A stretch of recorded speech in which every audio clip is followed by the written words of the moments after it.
organizaciones políticas no son una persona, son un equipo.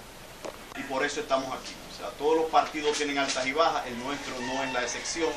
Hemos tenido dificultades, hemos tenido problemas.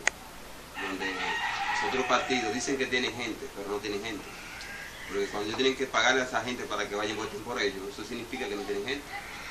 Pero nosotros sí tenemos gente, aunque sean pocas, pero tenemos.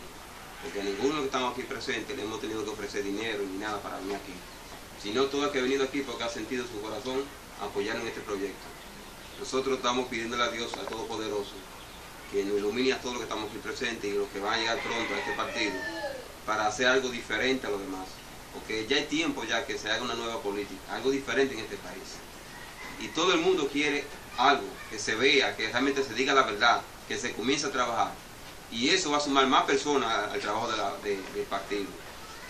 Pero eso consiste en un trabajo tesonero de todos juntos, algo que realmente va a funcionar para un equipo.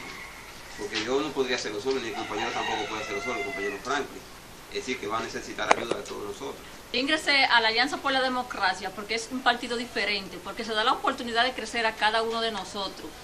Que comenzamos como un simple afiliado y luego podemos llegar hasta la dirección nacional, donde tenemos el mismo derecho de Max Field, lo tenemos también nosotros. Los miembros tienen el derecho isofacto de participar en cualquiera de las posiciones de dirección, llámese direcciones territoriales, direcciones municipales, dirección nacional, dirección ejecutiva, candidatos desde cualquier posición electiva, desde regidores hasta presidente.